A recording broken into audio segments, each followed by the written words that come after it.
हिमाचल प्रदेश के मुख्यमंत्री सुखविंदर सिंह सुक्खू ने 17 तारीख को अपने कार्यकाल का दूसरा बजट प्रस्तुत किया था। इस बजट की खासियत ये थी कि मुख्यमंत्री ने आत्मनिर्भर हिमाचल की बात की थी, लेकिन शाम होते होते एसएमसी अध्यापकों का मानदेय 1900 रुपये बढ़ाया गया था। पहले एसएमसी अध्यापकों ने उसका विरोध किया, उन्होंने कहा हमें स्थायी नीति चाहिए। और उसके थोड़ी ही देर बाद सरकार के ही लोक निर्माण मंत्री विक्रमादित्य सिंह ने भी एक पोस्ट लिखते हुए उस पर लिखा कि बजट में कुछ वर्ग छूटे हैं, इन वर्गों के छूटने के पीछे आप चाहे अधिकारियों की कमी माने या किसी और की, ये बात की बात है, परंतु कुछ वर्ग छूटे जरूर हैं। हमारे साथ चर्चा के लिए राजेंद्र राणा हैं, सुजानपुर से विधायक हैं। आपका बहुत बहुत स्वागत है संवाद भारत में। जिस तरह से मैंने भूमिका में बात की, मंत्री ने तो पहले ही कह दिया कि कुछ वर्ग छूटे हैं जिनका बजट में जिक्र होना चाहिए था, हो नहीं पाया जी। अब मैं आपकी दृष्टिकोण भी जानना चाहूंगा, आपकी नज़रों में क्या बजट अच्छा है या फिर राजेंद्र राणा का भी आंकलन कुछ और ही कहता है बजट के बारे में? देखिए, हर मुख्यमंत्री जब भी कोई बनता है उसकी कोशिश रहती है कि मैं अच्छे से अच्छा बजट पेश करूं। ये दूसरा बजट है ठाकुर सुखविंदर सिंह सुक्खू जी का और इस सरकार को बने हुए 14 महीने हो गए और दूसरे बजट में उन्होंने कोशिश करी है कि हर वर्ग को खुश रखा जाए, हर वर्ग का ध्यान रखा जाए, चाहे कर्मचारी हैं, चाहे हमारे पंचायती राज संस्थाओं से जुड़े लोग, चुने लोग हैं, उनका मानदेय बढ़ाने की बात है, चाहे day boarding school, Rajiv Gandhi day boarding school खोलने की बात है, चाहे और कई मसले हैं जिनको इस बजट में छुआ गया है।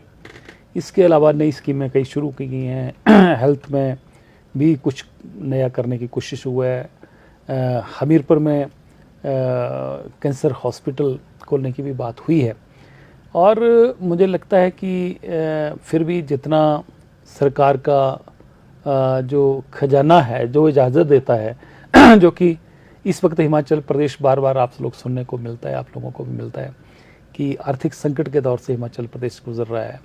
85,000 करोड़ कर्जा पहले ही हो चुका है। तो मुझे लग रहा है कि उस दृष्टि से कोशिश हुई है सरकार की कि इसको अच्छे से अच्छा पेश किया जाए। फिर भी जो काम करता है उससे कहीं ना कहीं कमियाँ भी रहती हैं, छूट भी जाती हैं, उनको समय रहते दुरुस्त भी किया जा सकता है।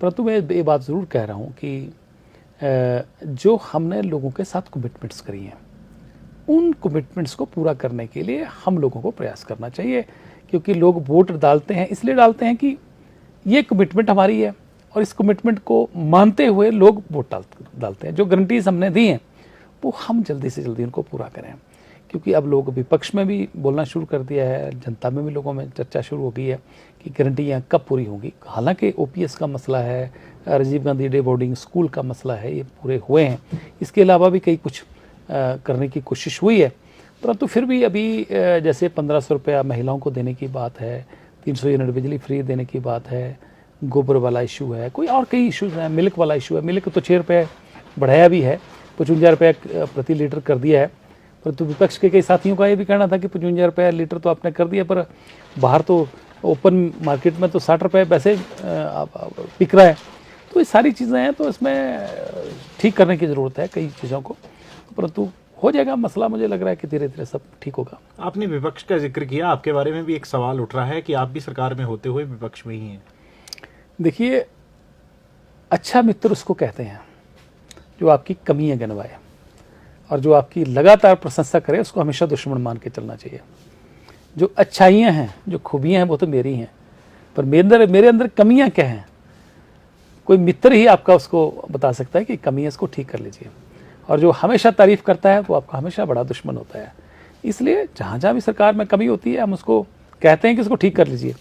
मैंने नौजवानों का विषय जो उठाया है कि इनको नौकरी मिलनी चाहिए, पेपर दिए हैं, लंबे समय से संघर्ष कर रहे हैं, कई बच्चे, कई लाखों की तादाद में बच्चे अभी बाहर रिजल्ट का इंतज़ार कर रहे हैं।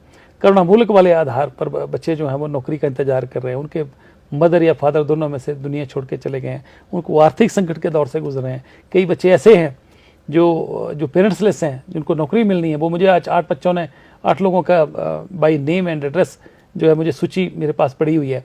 हाँ, जिस तरीके से सुख आश्रय योजना शुरू हुई है, मैं इसकी बहुत तारीफ़ करता हूँ कि जो बच्चे पेरेंट्सलेस हैं, अनाथ हैं, उन लोगों को कई बार सामाजिक संस्थाएं जाके मदद कर देती थी, सरकार थोड़ी बहुत मदद करती थी। अब इन बच्चों के लिए जो सरकार ने सुक्खू जी ने किया है, मुझे लग रहा है काबिल तारीफ़ है, इसकी तारीफ़ होनी चाहिए, अच्छा काम हुआ है। इसी तरीके से और भी कई काम ग्रीन स्टेट बनाने की बात हो रही है, धीरे धीरे सब चीज़ें होंगी, कोई भी रातों रात कोई भी चीज़ इंप्लीमेंट नहीं होती, समय ज़रूर लगता है। परंतु मुझे उम्मीद है कि आने वाला समय हिमाचल प्रदेश के लिए बेहतर होगा। परंतु रिसोर्सेज उनको जो है डेवलप करने की ज़रूरत है। मैंने कल भी पिछले अभिभाषण में भी गवर्नर एड्रेस पे भी कहा था कि हमारे हिमाचल प्रदेश में पानी बहुत है, नेचुरल सोर्सेज हैं, पानी को कैश करने की ज़रूरत है। हाइडल प्रोजेक्ट जो हैं वो लगने चाहिए, और हाइडल पावर प्रोजेक्ट क्यों नहीं लग रहे हैं, क्यों लोगों का इंटरेस्ट जो है, दिलचस्पी जो है इन्वेस्टर की कम हो गई है? क्योंकि कुछ शर्तें हमने इसमें जरूरत से ज़्यादा लागू कर दी हैं। उत्तराखंड में इन्वेस्टर जा रहा है तो क्यों जा रहा है कि वहाँ पर देखिए इसलिए जा रहा है कि इन्वेस्टर को वहाँ कुछ नज़र आता है। मैं इन्वेस्टर हूँ तो मैं इन्वेस्ट तभी करूँगा जब मुझे कुछ 4 पैसे उसमें बनते नजर आएंगे। मतलब राजेंद्र राणा इस विषय पर विपक्ष के साथ खड़े हैं?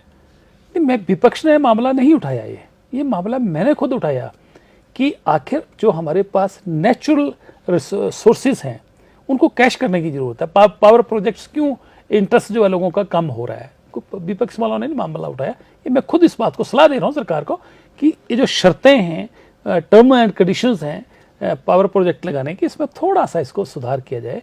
कुछ नहीं करना तो उत्तराखंड से ही उनकी कॉपी लेके उसमें क्या क्या इम्प्लीमेंट किया है, क्या नहीं करना चाहिए, क्या करना चाहिए, उस पर विचार किया जा सकता है ताकि इन्वेस्टर यहाँ आए। आपने नियम और शर्तों का जिक्र किया। हाल ही में कांग्रेस पार्टी ने, आपको भी पता होगा, अभिषेक मनु सिंघवी को राज्यसभा का अपना उम्मीदवार बनाया है। एक चर्चा उनके विषय में ये भी है कि मुख्यमंत्री सदन में कहते हैं कि हमने हिमाचल के हितों की पैरवी करनी है, भाजपा साथ नहीं दे रही है।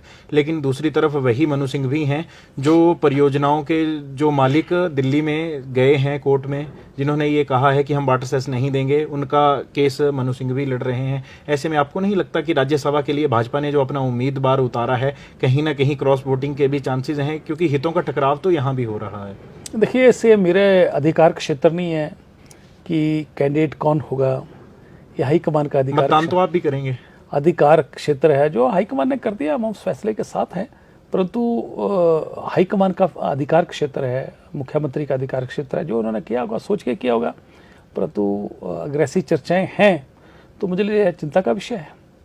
मतलब मतदान का अधिकार आपके पास ही है? नहीं, मतदान का अधिकार तो एमएलए का ही है, एमएलए ही मतदान करेगा, और वो जो भी करेंगे सोच समझ के करेंगे, पार्टी लाइन पे करेंगे, मुझे लग रहा है। आप पार्टी लाइन की बात कर रहे हैं। पिछले लंबे अरसे से मैं देख रहा हूं आप बैठकों का हिस्सा नहीं हो पा रहे हैं, चाहे विधायक प्राथमिकता की बैठकें हों, विधायक दल की बैठकें हों। क्या कारण है, या कोई मजबूरी है? देखिए, ये ज़रूरी नहीं है कि आप हर जगह पहुँचे। पहली बात, मैं विधायक प्राथमिकता जो प्लानिंग की मीटिंग थी उसमें मैं नहीं जा पाया, क्योंकि मैं अपने किसी निजी काम से बिजी था, और विधानसभा लगी है तो मैं लगातार, एक दिन भी अभी मेरा कोई मिस नहीं हुआ है, मैं लगातार विधानसभा में पहुंच रहा हूं, तो ये भी उसी का एक हिस्सा है। तो नाराज़गी वाला तो कोई विषय नहीं है इसमें, तो मैं तो लगातार जाता रहता हूँ जी। इसके अलावा आपने युवाओं का एक मसला उठाया था JOAIT का, लेकिन आपको सोशल मीडिया पर चिट्ठी लिखनी पड़ रही है। आजकल तो टेक्नोलॉजी का ज़माना है, फ़ोन पे बात हो सकती है, आप मुख्यमंत्री से मिल भी सकते हैं, लेकिन सुजानपुर में जो ब्यास नदी बहती है, बाया ब्यास आपको नदौन के लिए चिट्ठी भेजनी पड़ रही है। ये बात कुछ लोगों को भी हजम नहीं हो पा रही है, क्या कारण है? मैंने सुजानपुर से बाया ब्यास नहीं, मैंने सीधी चिट्ठी शिमला भेजी है, क्योंकि मुख्यमंत्री शिमला बैठते हैं। ये इसलिए भेजी है क्योंकि बंद कमरे में व्यक्तिगत तौर पर मैं मुख्यमंत्री को कई बार कह चुका हूँ कि ये JOAIT का जो विषय है, और इसके अलावा और भी स्टूडेंट्स हैं, बच्चे हैं जिन्होंने एग्ज़ाम दे रखे हैं, अभी इंतज़ार कर रहे हैं कि हमारे रिज़ल्ट कब आएगा। देखिए, किसी की शादी का रिश्ता हुआ है, वो रिश्ते टूट रहे हैं कि आपके पास नौकरी नहीं है, कईयों की ओवरेज हो रही है, और एक जिसको कहते हैं कि सब्र का भी एक इंतहा होती है। तो बड़े लंबे समय से जब विपक्ष में थे तो भी हम लोगों ने इनके इश्यूज उठाए हैं। अब सत्ता पक्ष में आ गए तो इसका मतलब ये नहीं कि उनका इशू नहीं उठाएंगे। मैंने खुला पत्र इसलिए लिखा है ताकि जो बच्चे या हमारे नौजवान बच्चे ये कहते थे कि नहीं आप बंद कमरे में बात करते हैं, नहीं करते हैं, किसने देखा? वो कहावत है ना कि जंगल में मोर नाचा तो किसने देखा। ये तो पब्लिकली नाचेगा तो लोग देखेंगे, जंगल में नाच रहा अकेला किसने देखा। तो पत्र लिखा गया, इसीलिए लिखा गया ताकि इसको लोग पढ़ें कि मैं उनकी वकालत कर रहा हूँ। और लोगों में ये भी चर्चा हो कि राजेंद्र राणा सरकार से कुछ खफा भी चल रहे हैं। नहीं, ये चर्चा ना हो, लोगों में ये चर्चा हो कि राजेंद्र राणा जो हैं वो नौजवानों के हकों की लड़ाई लड़ रहे हैं, और मैं तब भी लड़ी है जब हम सत्ता में नहीं थे। मैंने मानव भारती विश्वविद्यालय का मामला भी मैंने लगातार उठाया, कई तरह के प्रश्न मेरे ऊपर आए, पर मुझे कोई फर्क नहीं पड़ता है। और ये कहीं नहीं लिखा है संविधान में कि मैं सत्ता पक्ष का विधायक हूँ तो मैं लोगों की समस्याओं को या मैं आवाज़ नहीं बन सकता, ऐसा नहीं है। आपसे एक आखिरी सवाल लूंगा। आपके राज्यसभा के जो उम्मीदवार हैं अभिषेक मनु सिंघवी, उन पर तो चर्चा हो गई। भाजपा ने जो अपना प्रत्याशी उतारा है उसको लेकर आपके क्या मायने हैं? ये भाजपा वाले कह सकते हैं, नहीं इसमें मैं कैसे बोल सकता हूँ। भाजपा ने कैंडिडेट दिया है, इसका जवाब तो भाजपा ही देगी। एक उम्मीद तो भाजपा को आपसे भी है कि राजेंद्र राणा सरकार से थोड़ा नाराज चल रहे हैं कि अब तक हमारे साथ चलेंगे तो हमारा फायदा होगा, कि अब तक राज्यसभा सांसद हमारा ही जीत जाए। देखिए, जो चुनाव लड़ता है वो हर व्यक्ति से, वोटर से उम्मीद करता है। हम चुनाव लड़ते हैं तो इसका मतलब ही नहीं कि मैं कांग्रेस का जो वोटर है उसके पास ही जाता हूँ, जो बीजेपी का वोटर है उसके पास भी हाथ जोड़ के जाते हैं कि हमारा ख्याल रखना, हमें भी अपना आशीर्वाद देना। अगर आज भारतीय जनता पार्टी चुनाव लड़ रही है तो इसका मतलब ये नहीं कि वो बीजेपी के वोटों पे डिपेंड है। उनको कांग्रेस के वोटों को भी ले भी वो फ़ोन करेंगे, भैया हमारा ख्याल रखिए, हमें भी वोट दीजिए। तो वोटर के पास अपील करना ये कैंडिडेट का काम होता है। आपके पास अपील की भाजपा ने? नहीं, अभी आई नहीं, अभी तो बड़ा समय है, 27 तारीख अभी दूर है। सुबह भी करेंगे तो उनका अधिकार है, उसमें कोई रोक थोड़ी सकते हैं किसी को। मुख्यमंत्री से पिछले दिनों आपकी 40 मिनट तक एक लंबी बैठक हुई थी, उस बैठक का कोई निष्कर्ष निकला? देखिए, मुख्यमंत्री के साथ बैठकें तो चलती रहती हैं और हमें चुनाव क्षेत्र के अपने लोगों की काम करवाने हैं, हम तो जाते रहते हैं, मुख्यमंत्री से मिलते रहते हैं और ये तो चर्चाओं का दौर और बैठकों का दौर चलता रहता है। चलिए, मुख्यमंत्री सुखविंदर सिंह सुक्खू ने अपने कार्यकाल का, जिस तरह से हमने पहले भी कहा था, दूसरा बजट प्रस्तुत किया है।